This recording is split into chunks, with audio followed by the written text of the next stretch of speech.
Hello and welcome to How Can New Hampshire Scale Up Food Production Quickly and Sustainably, the second in our Northeast Food Security panel discussion series at NOFA New Hampshire's 20th Annual Winter Conference. I'm Laura Andrews, NOFA New Hampshire's Program Coordinator, and Bill Wardwell, NOFA New Hampshire Board Member, will be moderating the discussion this evening. First, please note that we're recording this session and all sessions throughout the conference, and we will share the recordings with you at the end of the week. There are some available now, which you can access through the same workshop links page that you've been using this week. Everyone will be muted during the discussion, so please type your questions into the chat box along the way, and we'll read out your questions when we get to the Q&A part of the session. NOFA New Hampshire's Winter Conference is supposed to foster an open, welcoming environment and a safe space for everyone. So please keep your questions and comments constructive in the chat. And for technical issues, please feel free to communicate publicly through the chat or message me directly. And that's Laura Andrews. If you'd like to access closed captioning, click on the CC icon at the bottom of your Zoom screen, and there's an arrow on the CC icon, and then click Show Subtitle. But if you're watching in a smaller screen, it might be under More and the three dots at the bottom of the Zoom screen, and then from there, click on Show Subtitle. Now, before we get started, I'd like to take a moment to acknowledge that this conference is taking place on the land of the Pennacook tribe, or Endakina, the Abenaki word for the traditional ancestral homeland of the Abenaki and Wabanaki peoples past and present. And we acknowledge and honor with gratitude the land and waterways and the Alnobak, or people who have stewarded this land through the generations. And now it's my pleasure to introduce Bill Wardwell, organic farmer and NOFA New Hampshire board member. Thank you, Laura, and welcome everybody. Thanks for joining us on a Friday night. This will be an hour-long panel discussion, and we'll be focusing on how can New Hampshire scale up food production quickly and sustainably. I'm joined by three guest panelists: Erin Hale from the New Hampshire Food Alliance, Amber Lambke from Maine Grains Incorporated, and Luke Mahoney from Brookford Farm. Erin works with the New Hampshire Food Alliance, a statewide food system network coordinated by the UNH Sustainability Institute. She is also part of the New England Feeding New England 6-State Collaborative and a Food Solutions New England Network team member.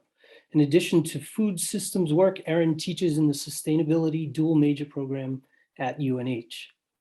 Luke Mahoney joins us tonight from Brookford Farm. Luke Mahoney and his wife, Katerina, have been learning and practicing organic and biodynamic farming, as well as sustainable living on a variety of farms in Russia, Germany, and the United States for more than 14 years. In 2012, Brookford Farm moved its entire operation and staff to their new 613-acre site in Canterbury, New Hampshire.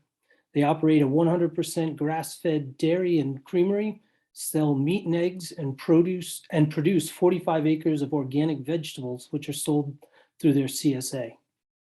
And Amber Lambke is the founder and CEO of Maine Grains Incorporated, carried by specialty food stores and used by bakeries, breweries, and chefs throughout the Northeast. She is also the founding director of the nonprofit Maine Grain Alliance, whose flagship event, the Kneading Conference, draws hundreds of attendees from around the world each year and has spawned countless similar conferences. A driving force behind Maine's sustainable foods movement, Amber has worked with local business leaders and community members to successfully bring the cultivation and processing of grains back to the Northeast. Her efforts have generated a broader understanding and appreciation of the flavor, nutrition, economic and environmental value of freshly milled organic grains. Now let's jump right into our first question and a little bit of background for anyone who's not aware. The New England Feeding New England project produced an initiative called the 30 by 30. And Erin, please, as we go along, if there's anything you need to correct, please do so. But This initiative has produced some very interesting facts, one of which we're addressing tonight. According to the study, less than 10% of the food consumed in New England is actually produced here in the New England region. And for a food security concern, we're going to address 3 questions tonight. The first of which is, I'd like to hear from each of the panelists what your assessment of the current food security environment is in the Northeast. Erin, would you start? Oh, you're muted. Unmute, thank you. So thanks for that intro, Bill, and welcome everybody. I see a lot of familiar names here, and there's probably a lot of other folks in the audience who could contribute to this conversation too. So I'm really looking forward to opening it up for discussion. As Bill said, one of the initiatives that I work on and that New Hampshire Food Alliance is a part of is the New England Feeding New England project. And it's really trying to address this issue of how do we increase the amount of food that is produced here and consumed here in New England. As Bill indicated, our estimates are that it's around 10% right now. We definitely produce a lot more food, but a lot of that food actually gets shipped out of the New England region. So what can we do both to produce more food and consume it here in New England? We know one of the things that we really have going for us in the region is that we have really strong direct-to-consumer markets. Here in New England, we have, more than a lot of other regions around the country. A lot of farms here sell direct to consumer.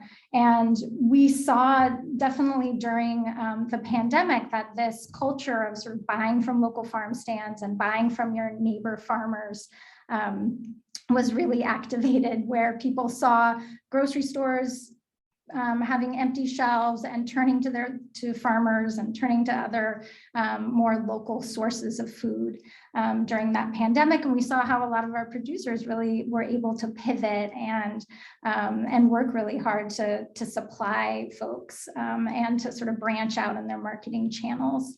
But despite a lot of that enthusiasm and support, at this point, we just really don't necessarily have that, the distribution channels and the marketing support, and necessarily even the broad consumer support to really bump up that number from 10%, say, to 30% by 2030, which is really our goal with that New Hampshire, the New England Feeding New England project.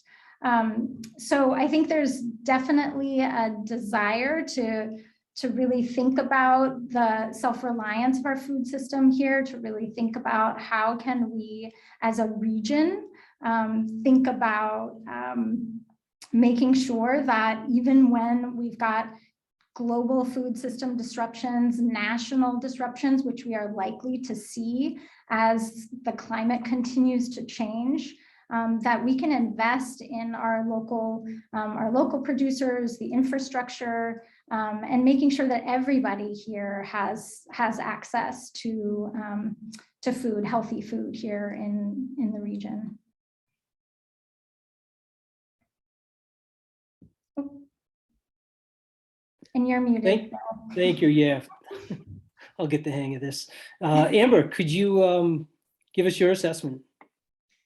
Sure. Well, my world is grains. I'm up in the center of the state of Maine, and some of my early work with the Kneading Conference and helping facilitate some conversations between grain growers and millers and bread bakers and brewers revealed that just the county that I'm in used to, in the mid-1800s, produce 239,000 bushels of wheat in a year. And at 60 pounds to the bushel, that was enough to feed over 100,000 people just in my county. And our county is about 50,000 people right now. So that just, that fact stuck in my mind as illustrative of the fact that New England was an exporter of goods like grain, and we're nowhere near that production capacity now. In fact, I think it was the Maine Farmland Trust that did some crunching of acreage, open acreage versus forested acreage now, and to restore food production to the levels that I just cited would take bringing forest lands back into open field production. So we're stuck in some ways trying to imagine solutions for the future that are good for the environment and help us produce more food. And so I think that's a quandary that we're in. We did just see a taste of what a disrupted supply chain would look like through COVID. And we found ourselves in the grain business trying to address the scurrying to procure flour when flour ran out of the grocery store shelves. And we did a lot of communicating that there was no shortage of grain. There was a time lag in the time that it took to mill that grain and get it into retail size bags and get it into the hands of people in their homes. So it was a very disrupted supply chain for a while our bulk sales diminished temporarily and our retail sales and online sales went berserk. So we got a real taste for that. And you know, I think that we'll get into this in the rest of the conversation tonight, but connecting the dots at the community level around how to share resources, share distribution routes, match make with our food resources, our byproducts, our feed resources for animals is really important at the community level for continuous security. I'll stop there for now, and there's lots more to say. But. Okay, thank you. Luke, could you give us your assessment? So during the pandemic, the demand for our meats increased quite a bit, and we luckily had a freezer packed to the gills, a 12 by 20 freezer. And so we emptied that within like 3 weeks and it took me probably 2 years to fill it. And then we emptied it again within the next month. So we had a lot of animals on, like we were actually to the point where we didn't know what to do. We had animals ready for slaughter, but we didn't have any place to put the meats, and it was actually pretty good timing for us. We needed the cash, and that worked out well. But that's continued. Like, I mean, even as I think that has exposed the quality of our products and the access of our products to the public, and that's continued through the pandemic, and now even as the pandemic is piddling out, I think that we have started a direct to home delivery, and so the meats, I believe, is the biggest driver for that, and the raw milk, because we do a lot of raw milk also, and then we produce organic vegetables on a fairly large scale, considering New Hampshire and New England, I think. And there are a few people that get just our vegetables, but mostly it's a tack on to our meat and our proteins. Really, the eggs also pull a lot of people in. But our soil is really good for roots, and we stubbornly grow them at large scales, and then hustle to try to sell them through December through April. And we have a lot. We deliver wholesale throughout the entire state of New Hampshire, up to Littleton and over to Portsmouth, Rochester, down through Nashua, Salem, Keene, Peterborough,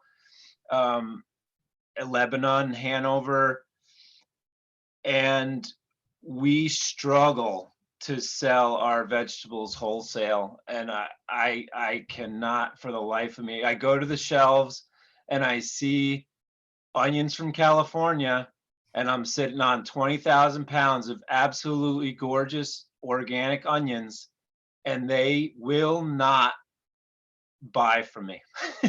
So I just finished my tour. I go to Vermont. Even there, it's like, you got to wrestle with them, and you got to, bend to their prices. And then I go all the way to the Hudson Valley of New York. And some of my shallots are actually going down to Pennsylvania currently because I can't find a market here in New Hampshire. I mean, I'm one farmer. We're a small sales staff. I'm sure part of it is like just us inadequately like marketing our stuff. But the reality is we travel far miles in addition to covering the whole state of New Hampshire with our distribution company. So we've decided that we're going to push as hard as we can on the home delivery and retail. We still will stubbornly grow root vegetables because it's a good way to work the one thing. It's excellent way to keep our staff occupied through the whole entire year. And number two, it's a good way to utilize our crop rotation and they just grow so well here. I mean, believe it or not, I left 50,000 pounds of carrots in the ground this year because I had no bins to put. We had a really good yield. We changed our production a little bit, and we had excellent yield. I didn't have bins, I didn't have refrigeration, and I didn't have a market for those 50,000 pounds of carrots. And so it was painful, but there they sit and they're feeding worms. So that's a little bit of where I'm at. Okay, so what I think we heard is we've got the situation is marketing and consumer issues certainly are issues. I think there's a demand side is what I'm hearing. The supply isn't what it used to be years ago. And it sounds like, in terms of the food, it's there, or it could be there, but we have a demand side issue. Let's move on to the next question. What are the biggest obstacles if we want to increase the food production in New Hampshire and New England more broadly? Amber, would you start? Sure. I mean, I think Luke just hit upon one. We as a culture are used to cheap food, and cost of production in New England, given smaller scale farms, smaller scale equipment, similar costs, but smaller volume yields, is difficult to compete. We still have a very efficient, cheap food system, which is an obstacle for us. So while our grain company is doing a fairly good job marketing regionally from Maine to New York City, I'm still always impressed by the inability for us to break into institutional markets that are very high volume and right under our nose, just because it is still much cheaper to deliver conventional grain to our markets in the Northeast. And so price conscious consumers aren't ready for that, perhaps. So I think that's one of the biggest ones. I would also say, just our pool of farmers. We experienced this year the retirement of a couple key growers in northern Maine. So we are always watching the pipeline of new farmers coming into grain growing, and that will need to be a focus for sustainability, is encouraging the next generations of farmers to be doing what they're doing and make sure they're rewarded for their work and the lifestyle. For Maine, it was a huge blow. I'm sure there are farms affected in New Hampshire, but the loss of the Horizon milk contracts in Maine just sees more and more dairies closing. Dairies have the potential to be great farmer partners for grain production, because they can go hand in hand well on the farm. So every time we lose a complementary industry or a complementary farm, it can have a trickle effect on other industries. So I think that's an obstacle as well. Fascinating. Luke, how about you? I honestly think one of the biggest obstacles is the buyers at these co-ops, because I think the consumer wants this stuff and they are willing to pay for it. And maybe not all of them, but if there was like, you have an onion bin at the co-op. We're mostly marketing to co-ops because it's like, it's easy to do a Google search and find out where these co-ops are, and that's where a lot of like our prime target customers are going to be looking. But like, just divide the onion bin and let the consumer decide like what they want. And I know there's organizational aspects, but like, and if they're willing to pay the extra 50 cents so that the farmer can see an extra 25 cents, then like, I think a lot, especially at these co-ops, I think a lot of it comes down to these buyers that are also set. They don't want to raise their price. Like, they don't want to raise their price, their end price to the consumer. So then the farmer's stuck, like, you know, pounding his head against the wall and driving lots of miles. I think a lot of it has to do with the buyers. I think maybe not all of it. I think consumers also, and education, that too. But in my experience, the consumer wants to buy local. They don't always have the option at these co-ops. And even at Hannaford, there's a lot of obstacles also, like that, you know, we as a small family run farm, like when you go to Hannaford and you get thrown a stack of papers that's about an inch thick to get into their system. And, you know, one of the requirements on one page, it says, you know, do you have GAP certification? And that's just one page. And then you look up GAP certification, and that's a whole nother inch stack of paperwork that you got to fill out. And so I think that's like the obstacles to some of these institutions, is all the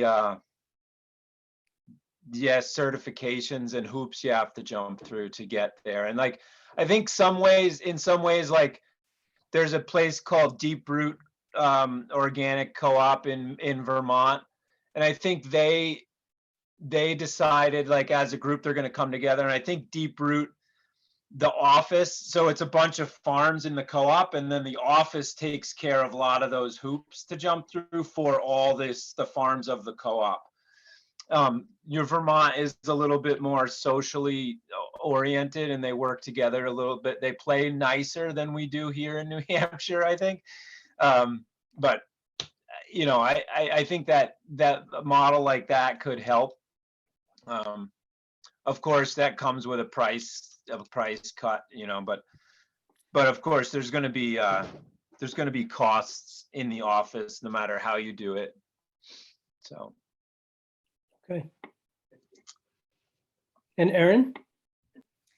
Yeah, I mean, I think Amber and Luke raised some really important points. I think if we're really serious about getting up to 30% of the food being grown here, also consumed here, we really need to think about how do we get this local food to places where the majority of people shop.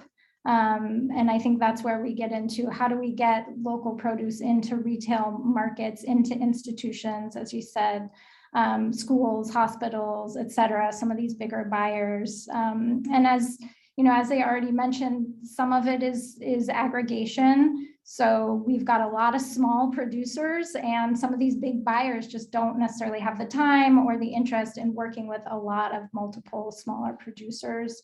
The other obstacle is this processing issue. You know, you had, what did you say, 50,000 pounds of carrots, Luke? If we had, you know, a processing facility, we've got schools that buy carrot sticks, need carrot sticks all the time, and they're coming from the Midwest or they're coming from other places. If we had better, you know, opportunities and for processing some of that produce here, we could potentially get into some of those institutional markets as well. And I know we've got some great pilot programs. Stacy's on the line with Farm to School, and so maybe she can share later on some of those neat opportunities.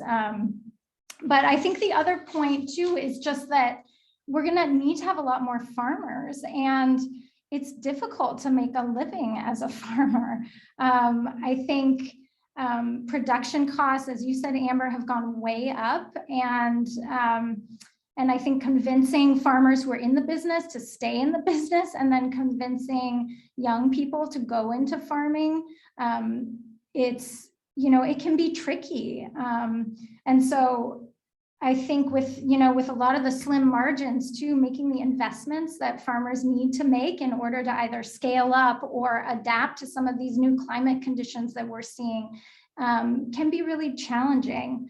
And I think labor is another big issue here too, for viability, you know, farm viability and scaling up as well.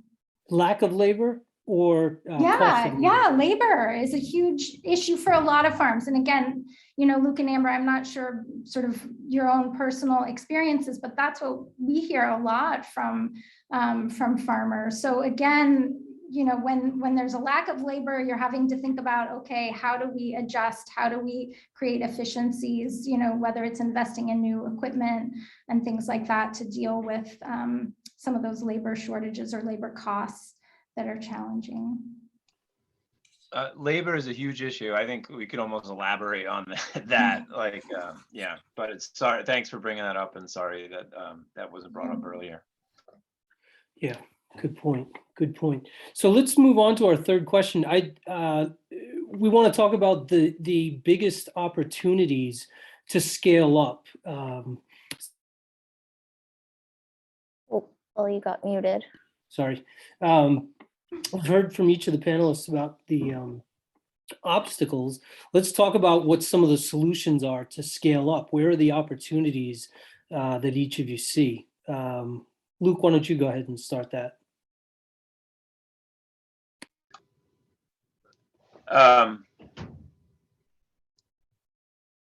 We can grow more food opportunities. Yeah, we can grow more food. I guess I don't see where we're going to sell it, but that's just me. I mean, I can easily, the way we're set up now, after this small improvement we made to the carrots, I could grow 1 million pounds of carrots. I don't know where it's going to sell. I just don't know. I honestly do not know.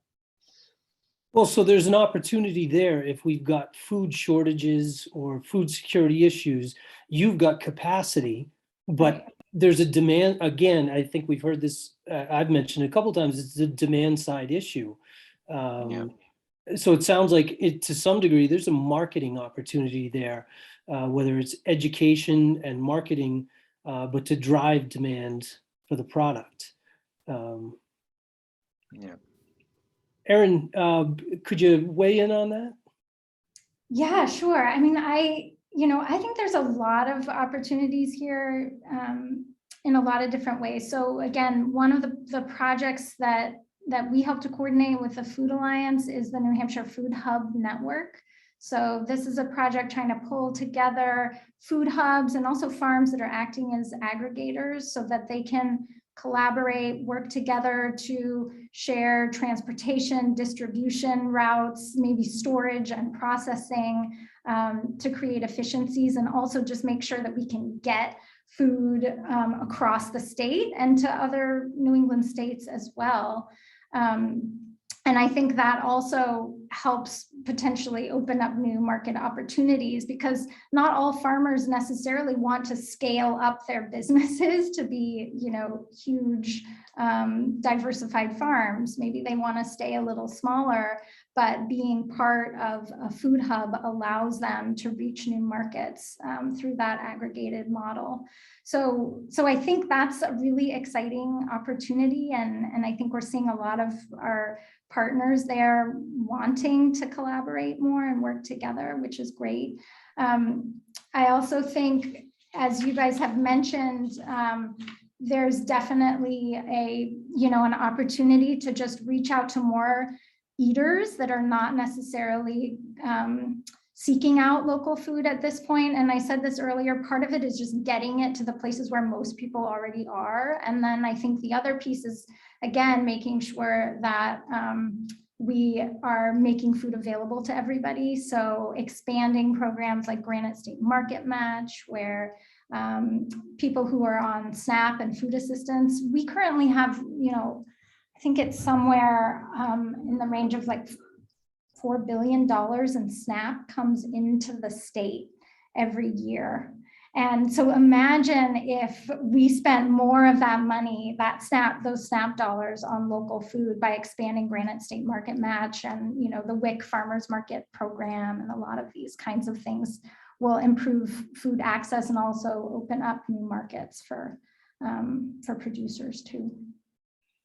Great. So a question, Erin. So you mentioned, the hubs and distribution, and I saw one of our guests tonight also mentioned that in the chat. So I think may have a couple other questions there. But how well coordinated and how new is this distribution effort, and how well is it being?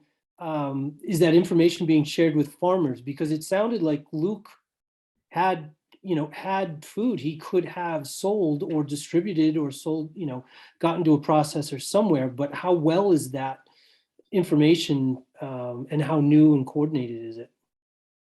So the Food Hub network is just about 2 years old, so it's a fairly new network. And I think Luke was involved in some of the conversations and kind of network building early on.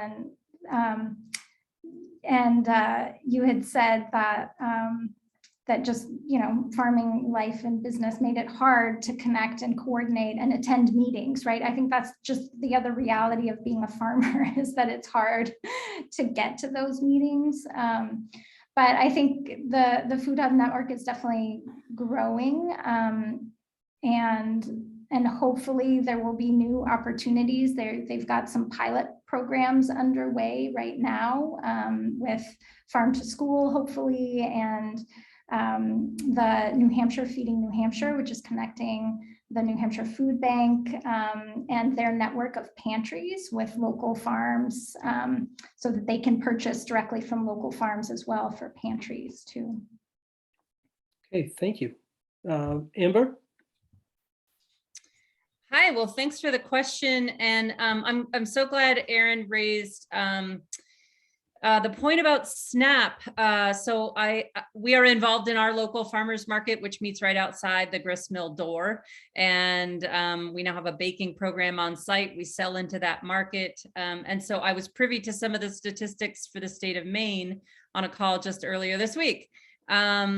We do have markets across the state of Maine that are accepting SNAP dollars, and we do have incentive programs that reward SNAP spending at farmers markets by offering, we call them Harvest Bucks, additional coupons that leverage purchase of more fruits and vegetables if you spend your SNAP dollars at farmers markets. And when you add up SNAP spending and some of those incentive dollars, just shy of $600,000 was spent in 2021 at farmers markets among SNAP users. So that's it's a needle moving number.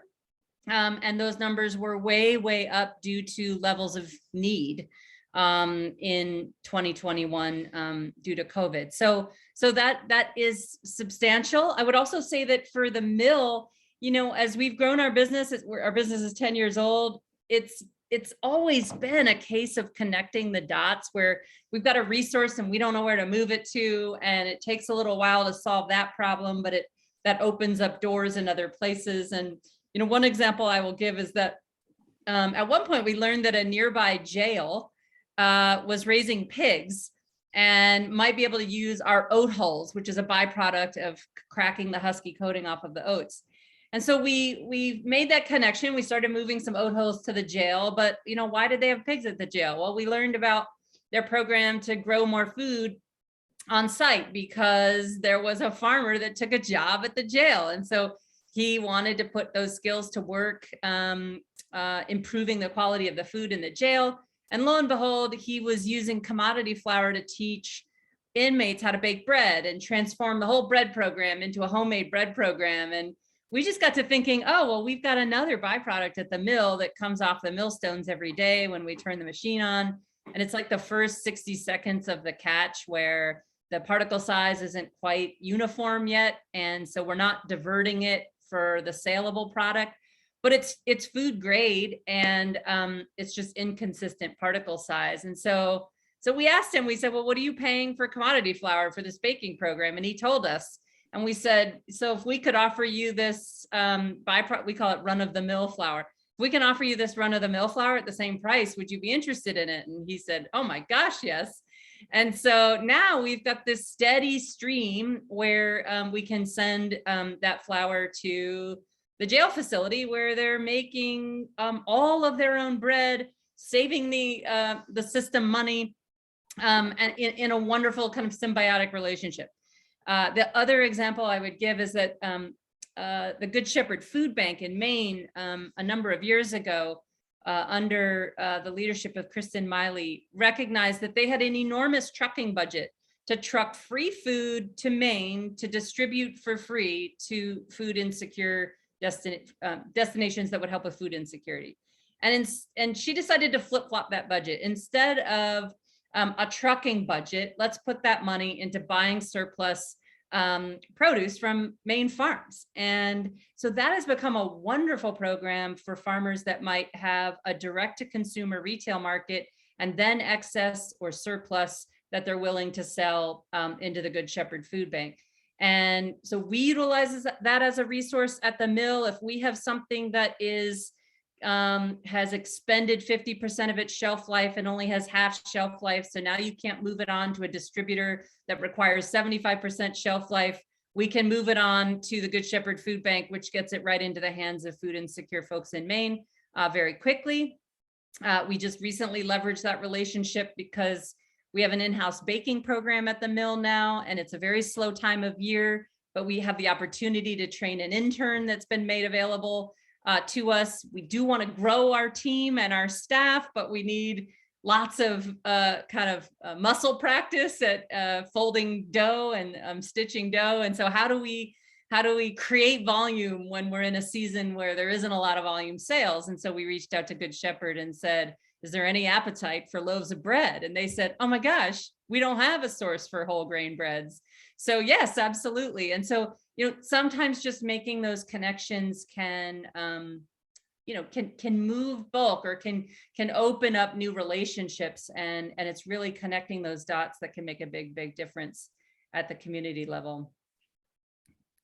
Good, thank you. That's a good discussion. I want to be able to leave a little time for our guests to ask questions of the panelists. Laura, are you ready to start taking questions from the chat? Yes. Okay, go ahead. Okay, let's see. This question is for Amber. Ruth was wondering if you were incorporating bees with your grain growing at Maine Grains. That's a great question. I mean, we certainly have bees and honey producers in Maine, but I'm not directly involved in any of those efforts. In recent years, we have focused on trying to help our grain farmers also market their cover crops, because in an organic system, that's really important. And for farms to be successful, they need markets for the rotation years. So we started marketing dry beans because legumes go hand in hand with grain production. And we have a very successful line now of selling both heritage and standard varieties of dry beans and yellow peas, where we've just started some R&D with a black bean flour, because we've got a couple of growers that have been able to grow copious amounts of black beans, and we're having trouble marketing them at the price that we need to send them out at and pay the farmer what they're asking. So we're going to value add a bit more and see if black bean flour as a grain substitute and a high protein alternative in baking is of interest to people. So bees, interesting question, but no, we're not directly involved in bees yet. Great, thank you. Jean asked if food hubs could possibly help with distributing to institutions, or wondered if maybe that's a Yeah. suggestion. I'll take that one. Hi, Jean. Yeah, so I think that's one of the goals of the Food Hub Network, is through aggregation and combining efforts that more of the hubs and more growers could potentially break into some of the institutional markets. So that's why Caitlin Porter, who's the Food Hub Network manager, that's one of her roles, is to try to help make those connections. And again, Amber, you talked about how important sort of having the connector person is, when a lot of the times, again, farmers don't necessarily have that extra time or labor to go out and find those new markets or create those relationships. So that's definitely going to be a focus for the Food Hub Network going forward. Great, thank you. And I'll just add that Caitlin is actually on a panel tomorrow afternoon at 3 o'clock, why New Hampshire needs more, I think it's organic growers, food hubs, and co-ops. Maybe got the order wrong, but please join us for that conversation. I think this question is for Luke. They're asking if you're making room for the distribution of surplus foods to give to local community charitable needs funded by donations or something similar. We've had some gleaners come through and yeah, they take what they can, and that works out well. But like, for example, the 50,000 pounds of carrots, we did call a food bank, and there's no way to handle, like, it's one thing to get them out of the ground. That's going to be, paid labor, but also bin space, and also then somewhere it needs to be refrigerated. But if it's just like we were maxed out in our refrigeration, so it would have needed to go to the food bank in its dirty form, but then they would need to figure out how to get it washed, and they're just not set up for that kind of thing. So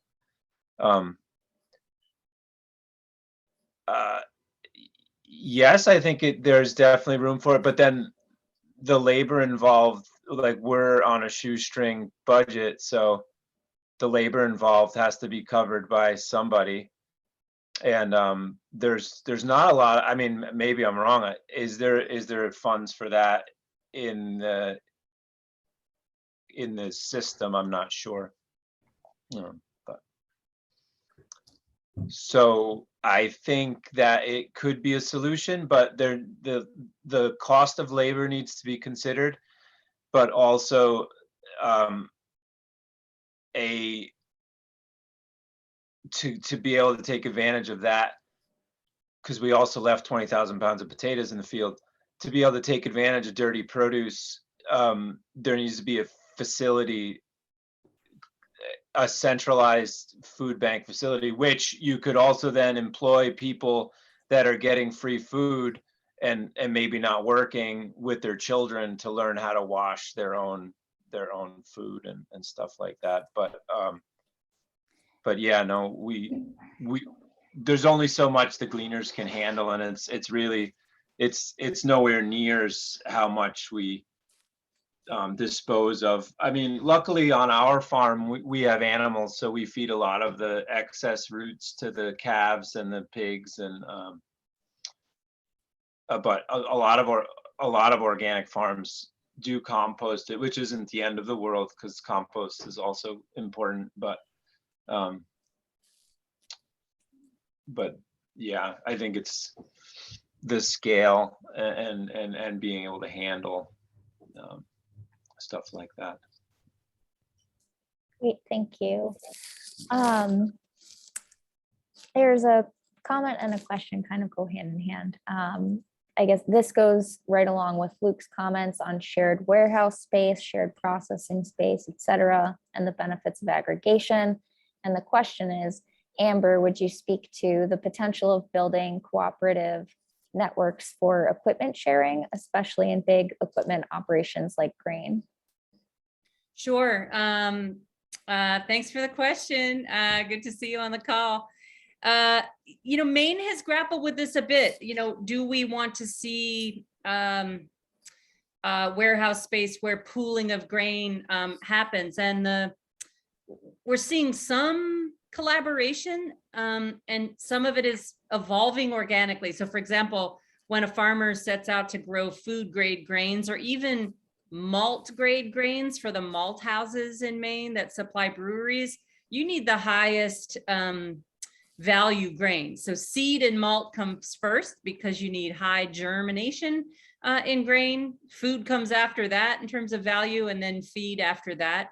So some of our farmers shooting to grow top quality grain, if they miss the mark on the specs we need, have moved grain into feed grade streams and have found enormous markets for feed grade grain. And so now they've become growers and suppliers of feed grade grain, and they've become buyers of grain into their facilities. I have a farmer who has retired this year from grain growing himself, but he still has his storages and is now basically renting warehouse space and renting grain bin space to people who would like to use it in his retirement. So, I think there's room for cooperation. In the 1800s, when that figure that I cited as we opened, when that level of grain was being grown in Maine, that was still horse and hand powered. And you did see cooperative planting and harvesting teams that would travel to help farmers bring grain out of the field, so that not everybody was investing in that infrastructure. So I do think there's room to think about cooperation. You have to be able to move it around. With large combines, it can be hard to move them around any further than about 10 miles is kind of the way we look at it. So you need neighboring cooperation. And so do you have another grain farm within 10 miles of you where you could share that? That can be difficult. The Maine Grain Alliance has figured out how to purchase some small scale equipment that can travel on the back of a flatbed to do small scale processing for small farms. So maybe there's room to cooperate like that. But certainly in our state, organizations like Maine Technology Institute are looking for those kinds of technological solutions. They're not new technologies, but maybe the innovation is the sharing and the cooperation. And so challenging your thinking to say, well, in this modern era, the innovation is how we're going to do this together. Great, thank you. And a comment about the short harvest windows makes that so tricky for sharing, but the traveling small scale equipment is such a positive way forward. Thank you for the response. Mm-hmm. This is from Jean. Question for Luke. Have you used the New Hampshire Feeding New Hampshire system? And that, for those who aren't familiar, it's where farmers can sell their products to food pantries and get paid, like they actually buy the products from the farms instead of gleaning. No, I wasn't familiar with that. Okay. I wasn't familiar with that. Like we, as I mentioned, when the panelists were meeting prior to opening the panel tonight, we are pretty short-handed, and I have one tiny perspective in this whole problem, and we don't get out much to be quite honest. So I mean, I would love to know more about that, but I took a note down, like New Hampshire, feed New Hampshire, but, and I will try to, but like currently any new sales coming in for my farm is like through me. But like I'm also delivering calves and delivering carrots, and I have 4 children, so and a wife and a family, and so it's, my attention's divided, and I don't want it to come across the wrong way. Like I'm just a small perspective in the whole problem. But thank you, and I will try to reach out to them. Wonderful. Let me just read this comment quickly.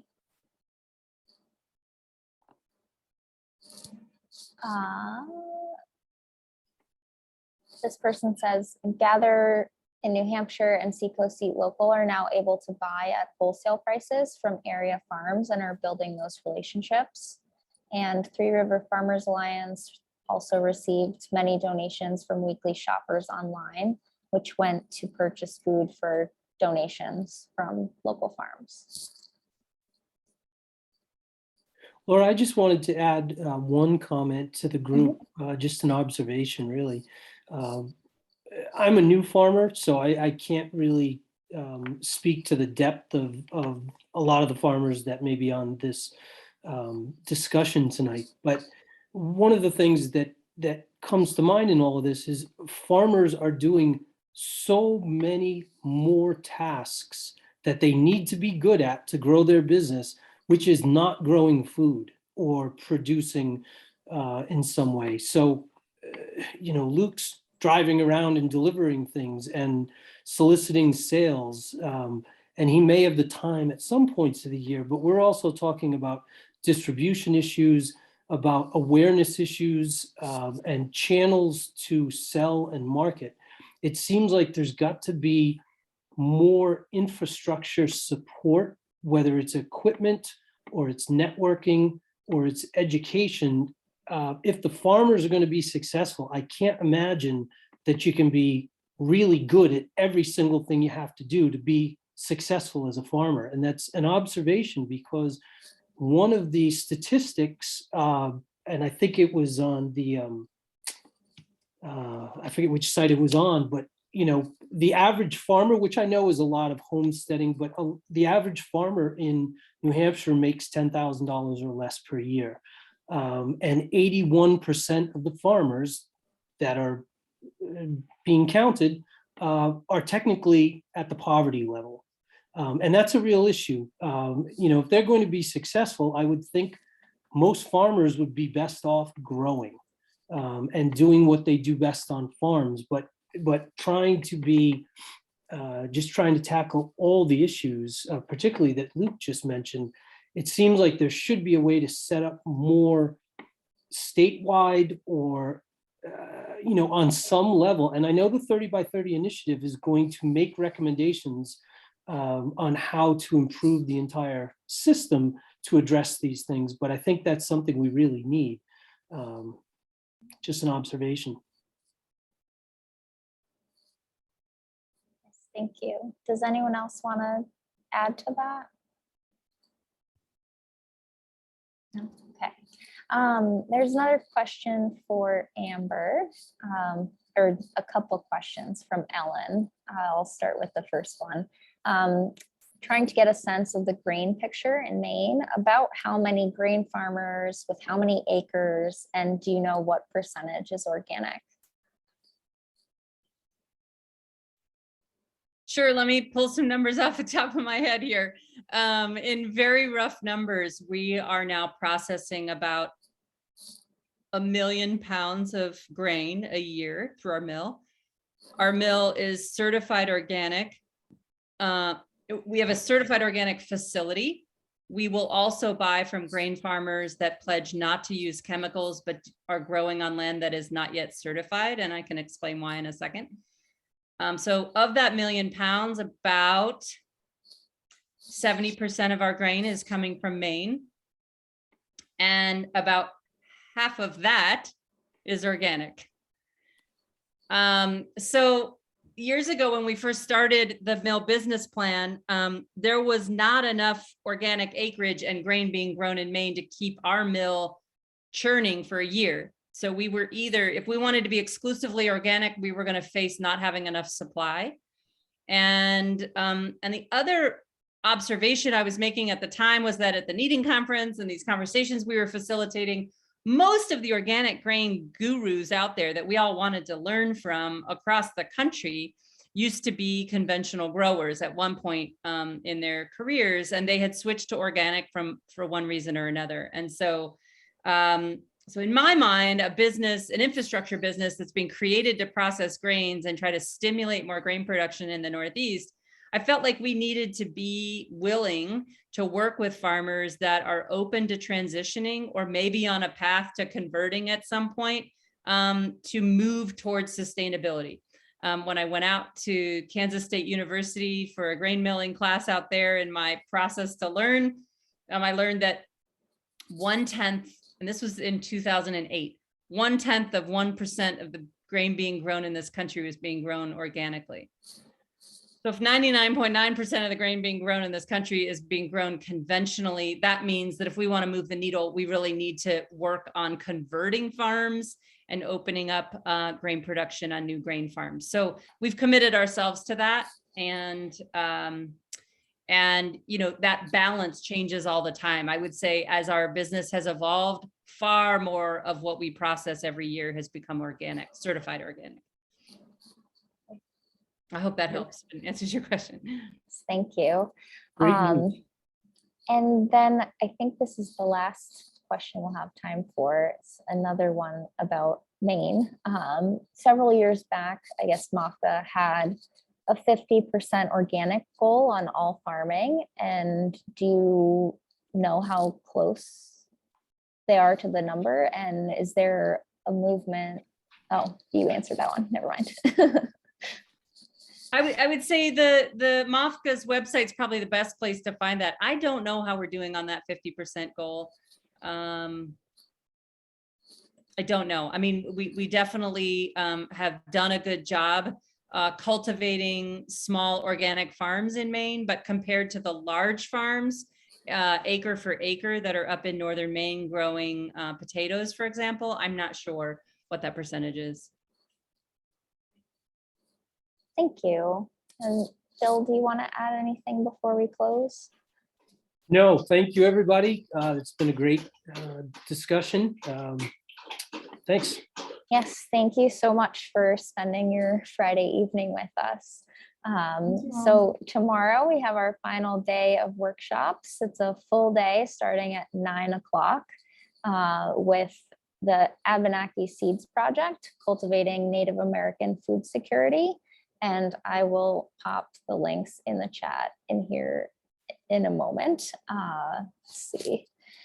And then our keynote is at 4:30 tomorrow with Niaz Dory. And if you haven't already, please check out our virtual exhibitor fair featuring 17 different exhibitors. And we have a conference bookstore hosted by Main Street Bookends. And when you order any books through Main Street Bookends and include NOFA-NH in the comments, 20% of proceeds will be donated back to NOFA New Hampshire. Just popping links in now. And finally, mark your calendars for some of our upcoming programs. We have a Farm Bill listening session on February 17th at noon, Feeding the Family Gardening, Organic Gardening Series from February 22nd to May 3rd. That's 6 classes held bi-weekly. And also check out our bulk order program to save on farming and gardening supplies. And the order deadline for that is February 28th with pickup on March 19th and 20th in Andover, New Hampshire, Ware, and Rochester. And thank you all for joining us.